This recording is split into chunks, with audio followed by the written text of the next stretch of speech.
Good morning sir.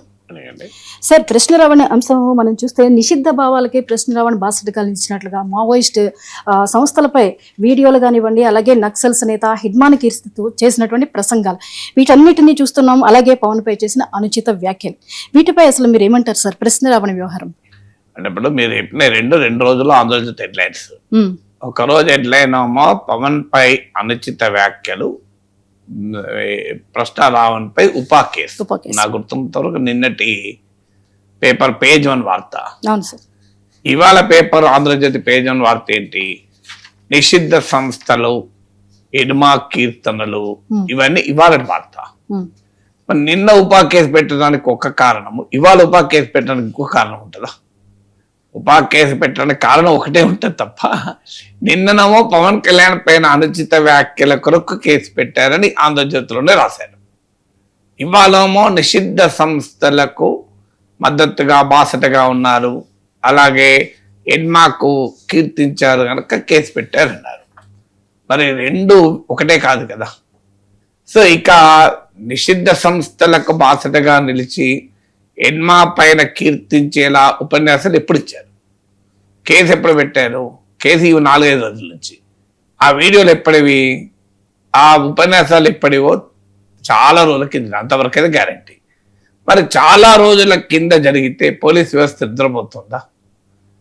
కూటమి ప్రభుత్వం నిద్రపోతుందా? ఎందుకంటే కేసులు పెట్టలేదు మరి. అంటే అప్పుడు నేరం కాదనుకున్నది ఇప్పుడే నేరం అని భావించరా? అంటే పవన్ కళ్యాణ్ పైన అనుచిత వ్యాఖ్యలు చేసిన తర్వాతే రావణ్ నిషిద్ధ సంస్థల గురించి, హిడ్మా గురించి మాట్లాడే గుర్తొచ్చాయా? లేకపోతే వాటితో ఇబ్బంది లేదా మీకు? సో ఇక్కడ క్లారిటీగా మనకు అర్థం కావాల్సింది ఏంటంటే, నిజంగానే నిషిద్ధ సంస్థలతో సంబంధాలు ఉంటే దానిపైన కోర్టు తీర్పులు ఉన్నాయి. సంబంధాలు ఉన్నాయా, లేకుంటే హింసాయుత కార్యకలాపాల్లో పాల్గొన్నారా, లేదా కేవలం ఆ భావాలు మాత్రమే ఉన్నాయా, అసలు ఆ భావాలు లేకపోయినా వాళ్ళు మాట్లాడిన విషయాలు అలా భావాలు ఉన్నట్లు కనిపిస్తున్నాయా, వీటన్నిటి వ్యవహారంలో ఎలా స్పందించాలో సుప్రీంకోర్టులో, హైకోర్టులో తీర్పులు ఉన్నాయి. సో మీకు యాక్షన్తో సంబంధం లేకుండా మావోయిస్ట్ కార్యకలాపాలతో ప్రత్యక్షంగా సంబంధాలు లేకుండా యూఏపీఏ కేసులు పెట్టచ్చా? ఇదంతా ఒక డిబేట్. ఆ డిబేట్లో నేను వెళ్ళడం లేదు. కానీ నా ఫండమెంటల్ క్వశ్చన్ ఏంటంటే, ఈ కేసు పెట్టింది ఎప్పుడు? ఈ అతను మాట్లాడాడంటున్న మాటలు ఎప్పటి? ఈ రెండింటి మధ్య చాలా పెద్ద టైం గ్యాప్ ఉంది. ఆ టైం గ్యాప్ దేనిని సూచిస్తుంది అని లేదు. మీరు మొదటిసారి 5 సార్లు కేసులు పెట్టారు, అవన్నీ నా 4 times 5 times కేసులు పెట్టారు, కోర్టులు బెయిల్ ఇస్తూ పోయాయి. 4-5 సార్లు బెయిల్ ఇచ్చాక కదా మీకు కూపా చట్టం గుర్తొచ్చింది. Day 1 రావణ్ అరెస్ట్ చేసినప్పుడు మీరు ఇదే కారణాలు ఇది అరెస్ట్ చేశారా? ఈ నిషిద్ధ సంస్థల లేదు హిడ్మా కీర్తనలు వీటి గురించే అరెస్ట్ చేశారా? చెప్పండి. Let us be honest. మీరు Day 1 అరెస్ట్ చేశారా? చేయలేక కదా మరి. సో మరి Day 1 ఎందుకు అరెస్ట్ చేయలేదు?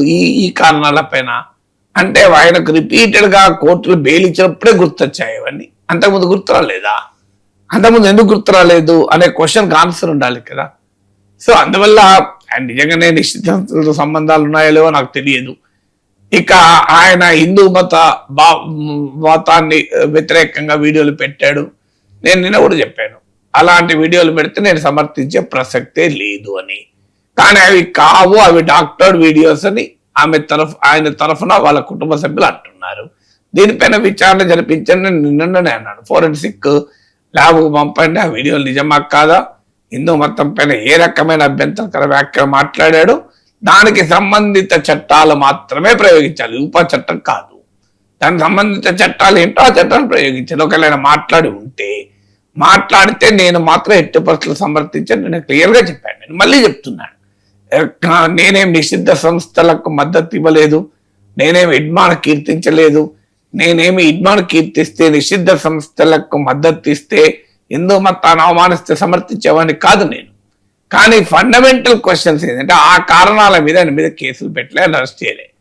ముందు అరెస్ట్ చేసింది వేరు, ఇదంతా ఆఫ్టర్ థాట్ అంటారు, పోస్ట్ స్క్రిప్ట్ ఇది.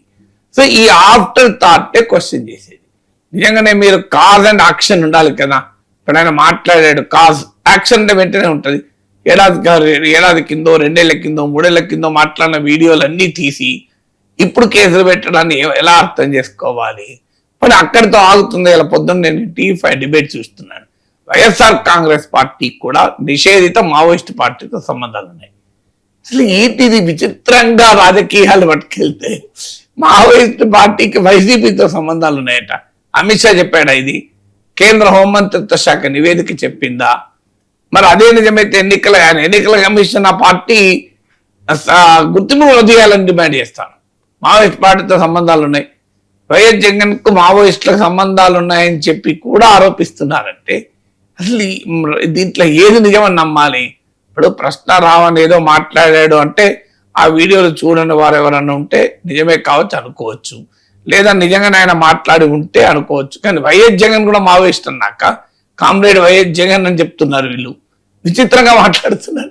ఆయన వామపక్షాలతోనే పొత్తు పెట్టుకోవడానికి ఇష్టపడాడు. ఆయన మావోయిస్ట్ చేసి పడేసి ఆయన విప్లవకారుడు చేసేసి ఆయనను వైఎస్ జగన్ ఒక గొప్ప విప్లవకారుడిగా చేయడం ఏంటి? అసలు ఆయన ఏనాడు కూడా పవన్ కళ్యాణ్ అన్న కనీసం నాకు చేగువేరా స్ఫూర్తి అన్నాడు. వైఎస్ జగన్ నాకు చేగువేరా స్ఫూర్తి అని కూడా లే. చేగువేరా ఎవరు? విప్లవాల నయాగరా కామ్రేడా చేగువేరా, విప్లవాల నయాగరా కామ్రేడా చేగువేరా అని పాటలు పాడతారు. మీరు ఆ చేగువేరా ఫ్యామిలీ మెంబర్స్ వస్తే హైదరాబాద్ లో మీటింగ్ పెట్టారు. నేను కూడా వెళ్ళాను ఉపన్యాసకుడిగా. అందులో కేవలం ఆ మీటింగ్ పెట్టిన వామపక్ష పార్టీలు, వేరేటోళ్ళు పెట్టలే. అలాంటి వామపక్ష భావాలకు ప్రతీకగా, ప్రపంచవ్యాపిత విప్లవ భావాలకు ప్రతీక చేగువేరా. అందుకే నేను విప్లవాల నయాగరా అంటారు. అలాంటి కామ్రేడ్ చేగువేరా నాకు స్ఫూర్తి అని చెప్పి పవన్ కళ్యాణ్ చెప్పారు తప్ప వైఎస్ జగన్ చెప్పినప్పుడు నేను ఎప్పుడు ఇంతవరకు అంటే నాకు చేగువేరా స్ఫూర్తి అని. వైఎస్ జగన్ శ్రీశ్రీ పద్యాలను కూడా కోట్ చేసినప్పుడు నేను ఎప్పుడు లే. ఇంకా శ్రీశ్రీ సాహిత్యాన్ని, అభ్యుదయ సాహిత్యాన్ని, విప్లవ సాహిత్యాన్ని అప్పుడప్పుడు పవన్ కళ్యాణ్ అని కోట్ చేస్తారేమో కానీ వైఎస్ జగన్ నోట విప్లవ సాహిత్య మహాకవి శ్రీశ్రీ పద్యాలు కూడా ఇప్పుడు ఇల్లే. మరి వైఎస్ జగన్ కూడా మావోయిస్ట్ ఎట్లయిపోయాడు? సో అంటే దేశంలో అందరూ మావోయిస్టులు అయిపోతారా?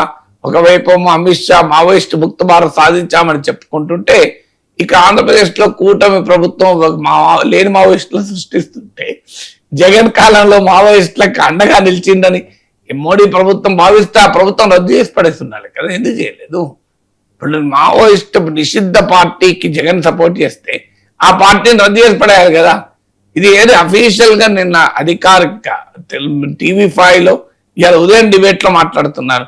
సో జగన్ కూడా మావోయిస్ట్ పార్టీతో సంబంధాలు ఉన్నాయి, నిషిద్ధ పార్టీతో సంబంధాలు ఉన్నాయా, ఆ పార్టీ గుర్తింపు రద్దు చేయకూడదా? ఇలా దాని ఇప్పుడు తీవ్రవాదం అని ప్రతి ఒక్కరిని తీవ్రవాదం అని, ప్రతి ఒక్కరిని నక్సలైట్ అని, ప్రతి ఒక్కరిని మావోయిస్ట్ అని, తమను వ్యతిరేకించిన ప్రతి ఒక్కరిని మా అర్బన్ నక్సలైట్ అని, ఇదేం కొత్త భాష, బీజేపీ భాష. వాస్తవంగా దేశవ్యాప్తంగా బీజేపీ తమను ప్రశ్నించేటువంటి వారిని అందరినీ అర్బన్ నక్సలైట్ అంటది. ఇప్పుడు ఇక్కడ కూటమి కూడా అదే భాష. బీజేపీ ఇక్కడ ప్రధాన పక్షం కాకపోయినా ఇక్కడ కూటమికి కూడా అదే భాష నేర్చుకున్నది. ప్రతి ఒక్కరిని మావోయిస్ట్ అంటాం, ప్రతి ఒక్కరిని తీవ్రవాది అంటాం. ఇక్కడ అదనంగా ఇంకొక క్వాలిఫికేషన్ యాడ్ చేస్తారు, ప్రతి ఒక్కరిని వైసీపీ అంటాం. ఇది ఒకటి యాడ్ చేస్తారు. అంటే వైసీపీలు, మావోయిస్టులు, నక్సలైట్లు, అభ్యుదయకారులు, విప్లవకారులు, సంఘ సంస్కర్తలు అందరూ వైఎస్ఆర్ కాంగ్రెస్ ఇక ఎవరు ప్రశ్నించే వాళ్ళందరినీ వైసీపీ ఖాతాలు వేసి వైసీపీని బలోపేతం చేసే పని కూటమి చేస్తుంది. అందువల్ల ఫండమెంటల్ పాయింట్ ఏంటంటే చట్ట విరుద్ధమైన కార్యకలాపాలు ఎవరు చేసినా, అది రావణ్ చేసినా, అది ఇంకోటి చేసినా దాని తప్పే కాదని అనం. ఇవాళ ఇప్పుడు ఆ శ్రవణ్ అనే అతన్ని పైన పవన్ ఈ రావణ్కు మద్దతుగా వచ్చారు, ఆయన మీద పడుతున్నారు. ఆయన ఎవరు? గతంలో TV5 ABN లో ప్రతిరోజు విశ్లేషణ కూర్చునేవారు. ఎవ్రీడే, ఆల్మోస్ట్ ఎవ్రీడే ఆయన విశ్లేషణ లేకుండా ఉండేది కాదు. సో ఆయన ఇప్పుడు వీళ్ళ కంప్లీట్ వ్యతిరేకైపోయారు. సో మీరే ప్రమోట్ చేశారు కదా, ఎవరు ప్రమోట్ చేశారు? సో అందువల్ల అలా విచిత్రంగా మాట్లాడితే ఏ రకంగా రాజకీయం అయితే చెప్పండి. సార్, ప్రకాష్ రాజ్ వర్సెస్ కూటమి అనే చందంగా పరిస్థితి కనిపిస్తోంది.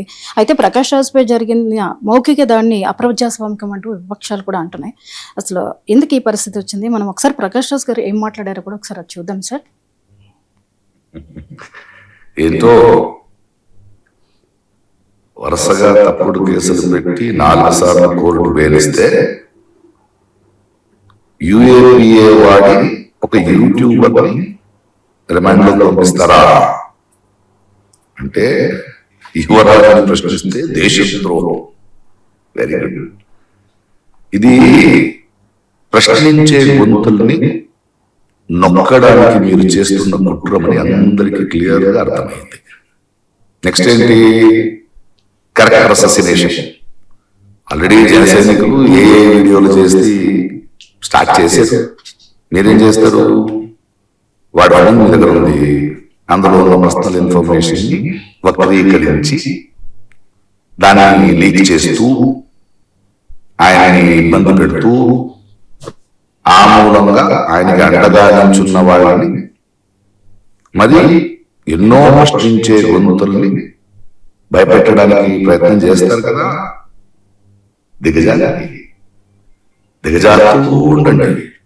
ఎంత కింద దిగజారుతారో ప్రజలు చూస్తూ ఉంటారు. సరే, ప్రొఫెసర్ నాగేశ్వరరావు గారితో మీ ఆట మొదలైంది. కానీ ఈ ఆటానికి ముగింపు ప్రజలే ఇస్తారు, చేస్తారు. సార్, అంటే ప్రకాష్ రాజ్ కొత్తగా కూటమిని ప్రశ్నించలేదు. ప్రకాష్ రాజ్ మోడీని నిరంతరం ప్రశ్నిస్తుంటారు, బీజేపీని ప్రశ్నిస్తుంటారు, ఆయన కాంగ్రెస్ను ప్రశ్నించారు, మీకు డిఎంకేను ప్రశ్నించారు, సిపిఎంను ప్రశ్నించారు. మీరు ఆయన చాలా మంది ప్రశ్నించారు కాంగ్రెస్. మీరు నేను అడిగేది ఇదే ప్రశ్న నా ఇంటర్వ్యూలో. మీరు బీజేపీనే ఎందుకు ప్రశ్నిస్తారంటే, నేను ఎవరు అధికారం ఉంటే వాళ్ళని ప్రశ్నిస్తూ ఉంటాను. అధికారంలో ఉన్న ప్రతి ఒక్కరిని ప్రశ్నించాలి అన్నది నా దృక్పథం, నా తాత్విక చింతన. ప్రశ్నించడం వల్ల సమాజం ముందుకు పోతుందని నేను నమ్ముతాను అన్నారు. మీరు అందువల్ల వాళ్ళ అధికారంలో ఎవరున్నా ప్రశ్నిస్తారు. ఎక్కడ హక్కుల ఉల్లంఘన జరిగినా ప్రకాష్ రాజ్ ప్రశ్నిస్తాడు. ఇది ప్రకాష్ రాజ్ చరిత్ర. మీరు ఎక్కడ హక్కుల ఉల్లంఘన జరిగినా ప్రకాష్ రాజ్ క్వశ్చన్ చేస్తూనే ఉన్నాడు. జస్ట్ ఆస్కింగ్ అంటూ క్వశ్చన్ చేస్తూ ఉంటాడు. కానీ ఈ సమస్య ఇక్కడ ఏంటంటే, అధికారంలో ఉన్న వారు ప్రశ్నించే వారందరినీ ప్రతిపక్షంలో కలిపేస్తారు. కానీ ప్రశ్నించేవారు వేరు, ప్రతిపక్షం వేరు. రెండింటి మధ్య తేడా ఉంది. ప్రశ్నించేవారు ఎప్పుడు ప్రజల పక్షాన్ని ఉంటారు. సో ఎవరు పవర్లో ఉంటే వాళ్ళు ప్రశ్నిస్తూ ఉంటారు. ఎందుకంటే డెమోక్రసీలో ప్రశ్నించడం అనేది సమాజ గమనానికి ముఖ్యమైనది. క్రిటికల్ అడ్వర్సోరియల్ రోల్ అంటారు. సో అందువల్ల ప్రశ్న అనేది సమాజ పురోగమనానికి, నాగరికత ముందుకు వెళ్ళటానికి, విజ్ఞానాన్ని ముందుకు తీసుకెళ్ళటానికి ప్రశ్న కీలకం. ఆ ప్రశ్నించే వారిని అధికారంలో ఉన్నవారు సహించక వాళ్ళను ప్రతిపక్షం ఖాతాలో వేసి వారొక ఆనందాన్ని పొందుతూ ఉంటారు. ఇప్పుడు ప్రకాష్ రాజ్ వెనకాల వైసీపీ ఉంది, ప్రకాష్ రాజ్కు వైసీపీకి సంబంధాలు ఉన్నాయి అంటూ మాట్లాడుతున్నారు. ఈవెన్ బాధ్యత కల పొజిషన్లో ఉన్న వాళ్ళు కూడా మాట్లాడుతున్నారు. మా దగ్గర ఆడియో సంభాషణలు ఉన్నాయని కూడా ఉంటే బయట పెట్టండి. మేనాడోళం బహిరంగంగా మాట్లాడతాం ఏదైనా, మాకేమి ఓపెన్ కదా. మరి ఉంటే దాచుకునేందుకు బయట పెట్టండి. నిజంగానే ప్రకాష్ రాజ్ ఆంధ్రప్రదేశ్లో ఏదో అస్థిరత సృష్టించడానికి, అల్లర్లు సృష్టించడానికి కుట్ర బండాడన్న ప్రూఫ్ మీ దగ్గర ఉంటే బయట పెట్టండి. వట్టిగా మాట్లాడి అపవాదులేసి, రాళ్ళేసి, వదంతులేసి, బట్ట కాల్చి మీద ఎందుకేస్తారు? మీ దగ్గర నిజంగానే ఆడియో కన్వర్జేషన్ ఉందనుకోని బయట పెట్టండి. మీ విలాల్స్తోనో అది ఎంతవరకు నిజమో తేలుతుంది కదా. సో ఎవరు నిజంగానే కుట్ర, నాకు తెలిసినంత వరకు అయితే ప్రకాష్ రాజ్ కుట్రలు పనే వ్యక్తి కాదు, కుట్రల్ని ప్రశ్నించే వ్యక్తి. ప్రకాష్ రాజ్ కుతంత్రాలు తెలిసిన వ్యక్తి కాదు, కుతంత్రాలు క్వశ్చన్ చేసే వ్యక్తి. ప్రకాష్ రాజ్ పదవుల కొరకు ఆశపడి పరుగులు తీసే వ్యక్తి కాదు. అధికారంలో ఉన్న వాళ్ళు ప్రశ్నించే వ్యక్తి, అధికారంలో ఉన్న వారితో రాజీ పడిన వ్యక్తి. నాకు తెలిసిన ప్రకాష్ రాజ్ అది. కానీ వీళ్ళు ఏమంటున్నారు, ప్రకాష్ రాజ్ కూటమి చర్యల్ని ప్రశ్నిస్తే వెంటనే ఆయన తీసుకెళ్లి వైసీపీ ఖాతాలు వేస్తారు. ఇప్పుడు నన్ను తీసుకెళ్లి వైసీపీ ఖాతాలు వేశారు. ఇవాళ కూడా టీవీ5లో పొద్దున్న డిబేట్లో, అవును నేను నాగేశ్వర్, ప్రకాష్ రాజ్ వీళ్ళంతా వైసీపీ ఖాతాలు వేశారు అంటే మిమ్మల్ని సమర్థించకపోతే వైసీపీ ఖాతాలు వేస్తారా? అంటే మిమ్మల్ని ప్రశ్నిస్తే వైసీపీ ఖాతాలు వేస్తారా? విచిత్రం. ఇప్పుడు వాళ్ళు మోడీని మెచ్చుకుంటే మనం మెచ్చుకోవాలి, వాళ్ళు మోడీని తిడితే మనం తిట్టాలి, మళ్ళీ మోడీని వాళ్ళు మెచ్చుకుంటే మెచ్చుకోవాలి, లేకపోతే వాళ్ళని ఇంకో ఖాతాలు వేస్తారు. ఇప్పుడు ఇదే చంద్రబాబు నాయుడు మోడీని చాలా గొప్పవాడిగా 2014 నుంచి 18 వరకు పొగిడారు. 2018 తర్వాత భార్యకే న్యాయం చేయలేని వాడు దేశానికి న్యాయం చేస్తాడని తిట్టాడు. అప్పుడు మళ్ళీ మనం తిట్టారట. నేను తిట్టలేదు, నేను ఒప్పుకోనని చెప్పాను. అది కోపం. తర్వాత 2024 ఇప్పుడు మళ్ళీ మోడీ పొగుడుతున్నాడు. అరే మీరు మారితే మేము మారాలంటే ఎట్లా? మేము మొదటి నుంచి ఒకటే స్టాండ్ మీద ఉంటాం. నేను నాలాంటి వాళ్ళు ఎప్పుడైనా.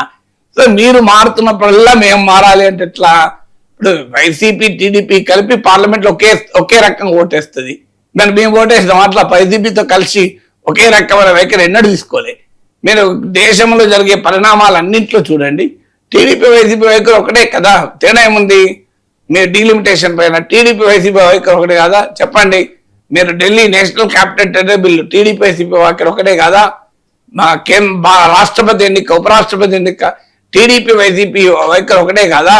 మీరు పార్లమెంట్ లో బిల్లులు తీయండి, 95% టీడీపీ వైసీపీ ఒకే వైఖరి తీసుకున్నది. మరి ఇప్పుడు వైసీపీకి టీడీపీ వెనకాల వైసీపీ ఉందా, మా వెనకాల ఉందా? మీరు రెండు పార్టీలు ఒకే వైఖరి తీసుకుంటున్నాయి కదా. ఆంధ్రప్రదేశ్ అసెంబ్లీలో లైన్లో నిలబడి చంద్రబాబు నాయుడు, వైఎస్ జగన్ ఒకే అభ్యర్థికి ఓటేసినప్పుడు ఏమైంది? రాష్ట్రపతి ఎన్నికలు, ఉపరాష్ట్రపతి ఎన్నికలు చంద్రబాబు నాయుడు, వైఎస్ జగన్, లోకేష్, పవన్ కళ్యాణ్ అందరు కలిసి ఒకటే అభ్యర్థికి ఓటేశారు కదా. మేమేలే కదా. సో మేము ఎక్కడ ఉన్నాము? మేము విడిగా ఉన్నాం. మీరే ఒక్కడిగా ఉన్నారు. మీరు ఒక్కడిగానే ఉంటారు కూడా. అవిశ్వాస తీర్మానం పెట్టారు మోడీ ప్రభుత్వం మీద. మీరు ఇద్దరు ఒకే రకంగా ఓటేశారు కదా. మీరు అవిశ్వాస తీర్మానం విషయంలో మోడీ ప్రభుత్వానికి ఇద్దరూ సమర్థించారు కదా. మరి మీ మధ్య తేడా లేదు, మా మధ్య తేడా ఎక్కడిది? కానీ విచిత్రంగా ప్రశ్నించే వారందరినీ వైసీపీ ఖాతాలు వేస్తూ ప్రకాష్ రాజ్ని పట్టుకుని వైసీపీతో లింక్ చేస్తే అది ఏ రకంగా సమాజాన్ని కన్విన్స్ చేస్తుంది? ప్రజలు చూస్తలేరా? సమాజాన్ని చూస్తలేరా? మీరు వైసీపీ ఇద్దరు పార్లమెంట్లో ఒకే స్టాండ్ తీసుకొని వ్యవహరించినప్పుడు తేడా ఏమన్నా? ఇద్దరు కలిసి ఒకే స్టాండ్ తీసుకుంటూ వచ్చారు కదా. ఇప్పటికీ ఒకే స్టాండ్ తీసుకుంటారు. నెక్స్ట్ 3 years కూడా చూడండి మీరు. 2034 నిన్నగా మన డీలిమిటేషన్ పైన టీడీపీ వైసీపీ వేరే స్టాండ్ తీసుకున్నారా? 2034 వరకు చూడండి మీరు. ఖచ్చితంగా టీడీపీ వైసీపీ ఢిల్లీలో పార్లమెంట్ లో ఒకే స్టాండ్ తీసుకుంటుంది. సేమ్ స్టాండ్ తీసుకుంటారు. మేము ఎప్పుడు తీసుకోవాలి అట్లా. సో మేము ఇండిపెండెంట్ స్టాండ్ తీసుకుంటాం. మాకు కరెక్ట్ అనిపిస్తే కరెక్ట్ అంటాం, తప్పు అనిపిస్తే తప్పు అనిపిస్తాం. కానీ మీకు అనుకూలంగా మాట్లాడకపోతే మీరు వాళ్ళ ఖాతాలు తీసుకోండి. దానిలో నష్టం ఏంటి? ఇప్పుడు ప్రకాష్ రాజ్ వెనకాల వైసీపీ ఉందని కూటమి టార్గెట్ చేస్తే ప్రకాష్ రాజ్ గౌరవం తగ్గుతుందా? ప్రకాష్ రాజ్కి ఏమైనా సినిమాలు వచ్చేటి తగ్గిపోతాయా? ప్రకాష్ రాజ్ అభిమానించే వాళ్ళు తగ్గుతారా? ఏం జరుగుతుందంటే ప్రకాష్ రాజ్ని అభిమానించే వాళ్ళు కూడా జగన్ మద్దతుదారులు ఇస్తారు. అంటే మీరు వైసీపీ బలాన్ని పెంచే పని పెట్టుకోండి. ఇప్పుడు నాగేశ్వర్ అభిమానించే వాళ్ళు వైసీపీ ఓటర్లు కావాలి, ప్రకాష్ రాజ్ని అభిమానించే వాళ్ళు వైసీపీ ఓటర్లు కావాలి. మమ్మల్ని అభిమానించే వాళ్ళంతా వైసీపీ ఓటర్లు కాదు, వీళ్ళు తెలియదు. చాలా మంది వైసీపీ వ్యతిరేక ఓటర్లు కూడా. కానీ వీళ్ళు నాగేశ్వర్ అభిమానిస్తున్నావా, నువ్వు వెళ్ళి వైసీపీ కోటే. ప్రకాష్ రాజ్ అభిమానిస్తున్నావా, నువ్వు వెళ్ళి వైసీపీ కోటే. అంటే ఇలా అందరినీ వైసీపీ ఓటర్లుగా మార్చి ఏం సాధిస్తుంది కూటమి? సెల్ఫ్ గోల్ కాదా? ఇది తెలుస్తుంది. ఇప్పుడు తెలియదు, టైం పడుతుంది. ఎలక్షన్ అయినప్పుడు తెలుస్తుంది. సో ఇలా అందరినీ ఒక తటస్థంగా స్వతంత్రంగా ఆలోచించి ప్రభుత్వాన్ని ప్రశ్నించేటువంటి వారిని అందరినీ మీరు వేస్తూ పోయండి. ఎంత విచిత్రంగా మాట్లాడతారంటే ఇవాళ TV5 నా మీద మాట్లాడుతున్నారు. పట్టాభి పైన దాడి చేస్తే నాగేశ్వర్ ప్రశ్నించాడా? చూసుకోండి, యూట్యూబ్లో ప్రశ్నించింది కనబడుతుంది. చూడండి, మీరు యూట్యూబ్లో కొట్టండి, మీకు దొరుకుతుంది. పట్టాభి మాటల్ని నేను తప్పు పట్టాను, కానీ పట్టాభి విషయంలో జగన్ ప్రభుత్వ కర్కశ వైఖరిని ఖండించాను. TV5 పైన జర్నలిస్టులు కేసులు పెడితే మీరు ప్రశ్నించారా అని నన్ను అడుగుతున్నా. TV5లో నేను వాళ్ళ చైర్మన్ బిఆర్ నాయుడు ఫోన్ చేశాను. నేను ఒక్కసారి మీ ఛానల్ తీసి చూడండి సార్, మీ ఛానల్ అన్నా వెతకండి, ఆఖరికి నా ఛానల్ చూడకండి. మీ ఛానల్లో ఉంటుంది. TV5లో కూర్చొని ప్రశ్నించాను దాన్ని. TV5 ABNల పైన జగన్ ప్రభుత్వం ఆంక్షలు పెడితే ప్రశ్నించాను. వాళ్ళ ఛానల్లో కూర్చొని ప్రశ్నించాను. వాళ్ళు మర్చిపోయి ఇప్పుడు ప్రశ్నించారని నన్ను అడుగుతున్నారు. నేను TV5 ఆర్కేస్లో వెళ్ళి తీసి చూడండి సార్, మీ దాంట్లో దొరుకుతుంది. యూట్యూబ్లో నా దాంట్లో కాదు, మీ దాంట్లో దొరుకుతుంది. తర్వాత రాజధాని రైతుల గురించి ఎప్పుడన్నా మాట్లాడా అని నాగేశ్వర్ అంటున్నారు. మీరు ఒకసారి చూడండి, నా యూట్యూబ్లో రాజధాని రైతు గురించి ఎన్నిసార్లు సపోర్ట్గా మాట్లాడాను, అమరావతికి ఎన్నిసార్లు సపోర్ట్గా మాట్లాడాను, 3 రాజధానులకు వ్యతిరేకంగా ఎన్నిసార్లు మాట్లాడాను, ఇప్పటికీ మా విజన్కు వ్యతిరేకంగా మాట్లాడుతున్నాను. వైఎస్ జగన్ సమయంలో ప్రశ్నించలేదు. విచిత్రం ఏంటంటే 2019-24 మధ్యలో నన్ను TV5 ABNలో బోలెడు సార్లు డిబేట్లకు పిలిచారు. మరి నేను జగన్ సమర్థితో వాళ్ళు డిబేట్లకు పిలుస్తారా? వాళ్ళే పిలిచారు కదా. కానీ వాళ్ళు అదంతా మర్చిపోయి వాళ్ళు అబద్ధాలు చెప్తున్నారు. మర్చిపోయి కాదు, కావాలని అబద్ధాలు చెప్తున్నారు. సో కావాలని నేను అదే అన్నా. మీరు నాయుడు గారు మీరంటే రెస్పెక్ట్, పరమ పవిత్రమైన TTDకి చైర్మన్ గా ఉన్నారు. మీ ఛానల్లో ఇట్లా అబద్ధాలు చెప్పడం ఏంటి సార్ నా మీద అని నేను ప్రశ్నించిన అన్ని మర్చిపోయారు. మీ ఛానల్లో కూర్చొని ప్రశ్నించిన, వేరే దగ్గర నాకు కాదు. మీ ఛానల్లో కూర్చొని ప్రశ్నించిన నా యూట్యూబ్లో వీడియోలు ఉన్నాయి చూడండి. జస్ట్ 3 రాజధానుల మీద అమరావతి ప్రొఫెసర్ K. నాగేశ్వర్లో వెళ్ళి అమరావతిని కొట్టాడు. ఎన్ని వీడియోలు వస్తాయి చూడండి. జగన్ ప్రశ్నించిన వీడియోలు ఉంటాయో చూడండి. సో జగన్ తప్పుల్ని ప్రశ్నిస్తూ ఎన్నిసార్లు మాట్లాడము చూడండి. అదంతేందుకు టీడీపీ పాత గ్రూపులు తీయండి, అందులో సర్క్యులేట్ అయి ఉంటాయి ఆ వీడియోలు. అవన్నీ ఇప్పుడు కావాలని అవన్నీ దాచి ఇప్పుడు కూటమిని మాత్రమే ప్రశ్నిస్తున్నట్లుగా ఒక వాతావరణాన్ని క్రియేట్ చేయాలి. దాన్ని అలా క్రియేట్ చేసి డీలెజిటిమేట్ చేయాలి అనే ఒక కుట్ర తప్ప ఇంకేముంటది. మేము ఎప్పుడైనా మాట్లాడతాం, అప్పుడు ప్రశ్నించా, ఇప్పుడు ప్రశ్నిస్తాం. నాకు తెలిసిన ప్రకాష్ రాజు కూడా ఎప్పుడు ప్రశ్నించే వ్యక్తి. సో ఆయన తీసుకపోయి మీరు వైసీపీ ఖాతాలు వేస్తే ఆయనకేమవుతుంది నష్టం? ఏమన్నా అవుతే మీకే నష్టం. ఎందుకంటే ప్రకాష్ రాజు అభ్యర్థించే లక్షలాది మంది తెలుగు ప్రజలు వైసీపీ మంచిదని అనుకుంటారు అనుకోండి, నాకేంది. సార్, లోకేష్ కొరియా పర్యటనతో బిజీగా ఉన్నారు. ఇక్కడ ఏపీలో చూస్తే పవన్ కళ్యాణ్ వర్సెస్ రావణ్ అనే చందంగా పరిస్థితులు ఉన్నాయి. ఈ రెండు విషయాలు మీరు ఎలా కంపేర్ చేస్తారు? అంటే ఈ రెండు ఎందుకు కంపేర్ చేస్తున్నాయి కనుక ఒకే సమయంలో జరుగుతున్నాయి కనుక. వాస్తవంగా యాక్సిడెంటలే కావచ్చు, కానీ ఒకే సమయంలో జరిగే వరకు సమాజంలో కూడా ఒక చర్చ ఏంటంటే లోకేష్ కొరియా పర్యటన, రష్యా పర్యటన, పెట్టుబడులు తీసుకురావడము, AI hub, data centres, quantum valley, ఇలా పెద్ద పెద్ద కంపెనీలను తీసుకొచ్చి ఆంధ్రప్రదేశ్లో పరిశ్రమలు పెట్టించడము, మోడర్నైజ్ చేయడం ఎకానమీని, ఇదంతా లోకేష్ బిజీగా ఉన్నాడు అని. పవన్ కళ్యాణ్ అంశం వచ్చే వరకు మీరు అన్నట్లు ఇవాళ రావణ్ వ్యాఖ్యలు, రావణ్ యుఏపిఏ, పవన్ పై అనుచిత వ్యాఖ్యలకు రావణ్ పై యుఏపిఏ, లేదు నాగేశ్వర్ ఏదో మాట్లాడాడు దానిపైన పవన్ కళ్యాణ్ తీవ్ర ఆగ్రహము, లేదు తెలంగాణలో పవన్ కళ్యాణ్ ఛాలెంజ్, పవన్ కళ్యాణ్ పైన తెలంగాణ నేతల విమర్శలు, సాయి కృష్ణ వివాదంలో పవన్ కళ్యాణ్ ను కేంద్రంగా దాడి చేయడము పవన్ కళ్యాణ్ పైన. సో ఈ అంశాలు, ఈ వివాదాలు, పవన్ కళ్యాణ్ వర్సెస్ తెలుగుదేశం వర్మ, సో పవన్ కళ్యాణ్ చుట్టూ ఈ రాజకీయ పరమైన అంశాలు, లోకేష్ చుట్టూ అభివృద్ధి, టెక్నాలజీ, ఉపాధి, వీటి చుట్టూ దున్నడం, ఇది పవన్ కళ్యాణ్ అభిమానించే వారికి కూడా ఎక్కడో ఒక చోట ఇది మంచిది కాదు. ఎందుకంటే పవన్ కళ్యాణ్ వివాదాల, విభేదాల, రాజకీయ వివాదాల సుడిగుండంలో ఉండడం ఎందుకు, అభివృద్ధి, సాంకేతిక పరిజ్ఞానం, పెట్టుబడులు చుట్టూ లోకేష్ ఇమేజ్ ఉండడం ఏంటి అని. సో ఎందుకంటే అనివార్యంగా ఈ కంపారిజన్ ఎందుకు వస్తుందంటే 2029కు చంద్రబాబు నాయుడు 80 years వస్తాడు. ఆ తర్వాత మీకు అనివార్యంగా రాజకీయాలు లోకేష్, జగన్, పవన్ల చుట్టే తిరగాలి. ఈ ఆంధ్రప్రదేశ్ రాజకీయాల్లో ఉండే ముగ్గురు ప్రఖ్యాత నేతలు ఎవరు? లోకేష్, పవన్ కళ్యాణ్, జగన్. అందువల్ల ఈ ముగ్గురి మధ్య కంపారిజన్, వీరు ప్రత్యర్థులైనా ఒకే శిబిరంలో ఉన్న వీరు ముగ్గురి మధ్య కంపారిజన్ అనివార్యంగా రాకుండా పోదు.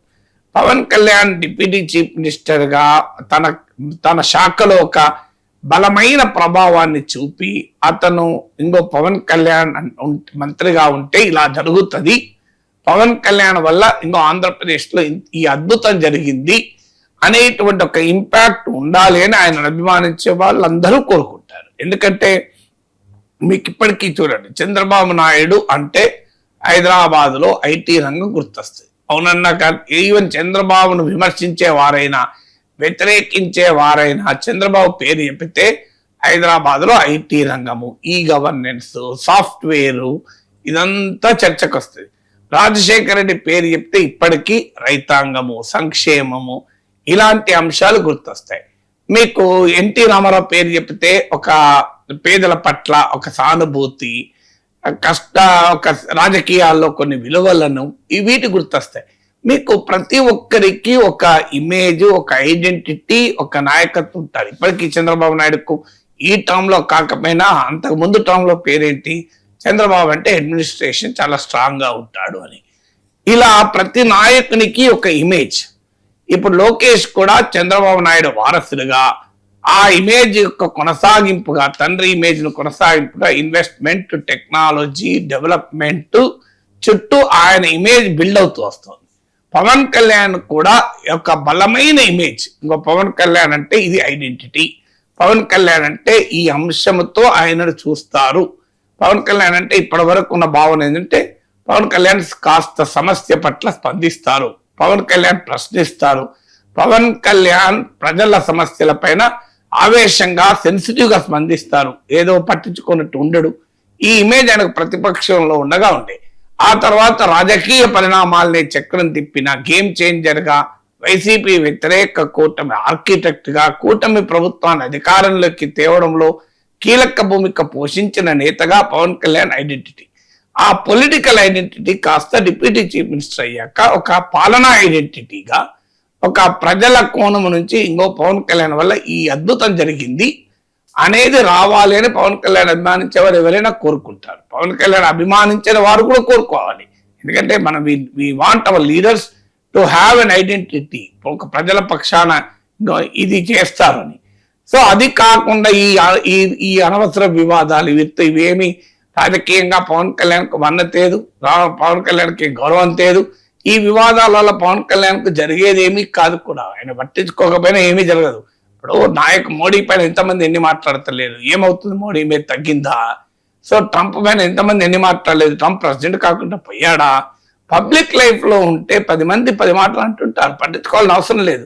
మీ దృష్టి అలా ప్రజలకు పైన నేను బలమైన ప్రభావాన్ని చూపే పని చేస్తాను అనే అంశం పైన కేంద్రీకరించి ఈ వివాదాలను గనక ఇగ్నోర్ చేస్తే ఒక పొలిటికల్ లీడర్షిప్ కి అడ్వాంటేజ్ అవుతుంది. మీరు మోడీ ఎప్పుడన్నా పట్టించుకుంటారో చూడండి.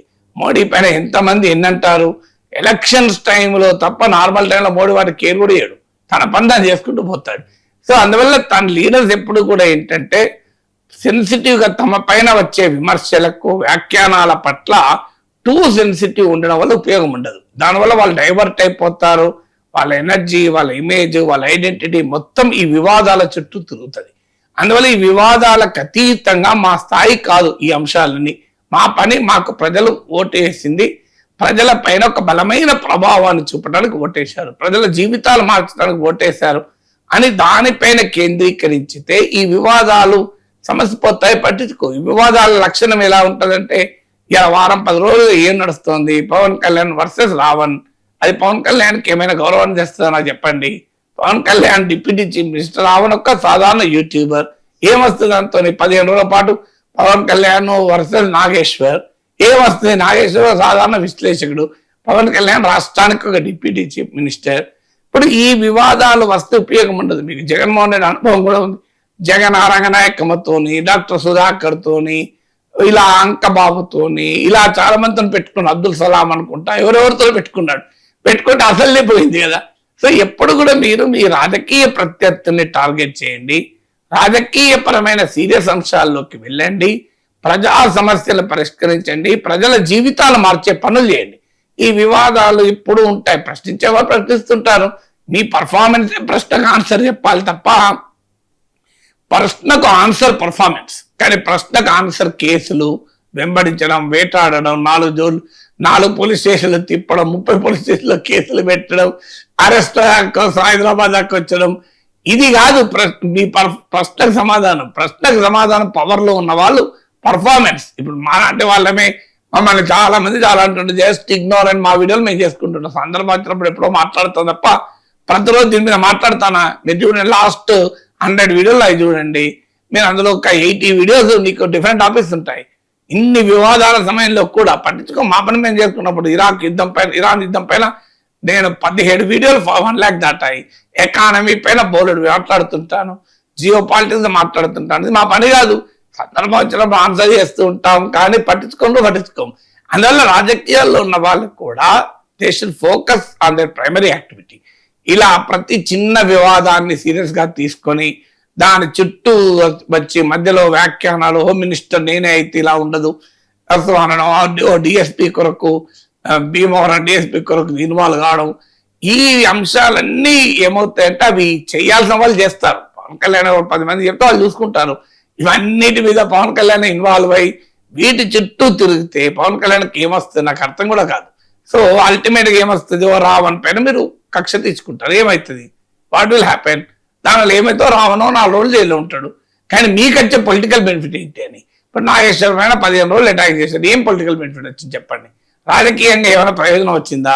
ప్రజల్లో ఏమైనా ఎంత మంచి పేరు, అంత దుర్మార్గుడు, క్రూరుడు, కఠిన పైన మీరు యుద్ధం చేశారని మెచ్చుకుంటారా? So I don't think. ఎందుకు మరి అలా జరుగుతుందో తెలియదు. సో అందువల్ల పవన్ కళ్యాణ్ అభిమానించే ఎవరైనా ఈ ఇమేజ్ కంపారిజన్ వచ్చినప్పుడు కాస్త అయ్యో మన నాయకుడికి కూడా ఈ అనవసర వివాదాలు చుట్టుముడుతున్నాయి, దానికన్నా ఏదన్నా ప్రజల పైన మంచి ప్రభావం చూపే అంశాల చుట్టూ నడిస్తే బాగుండనే భావన కలగచ్చు కదా. సార్ మొన్న అయోధ్య, ఇప్పుడు బద్రీనాథ్లో ఆర్థిక అవకతవకలు జరిగాయి అని చెప్పి భైరవసేన అనే సంస్థ ఆరోపించింది సార్.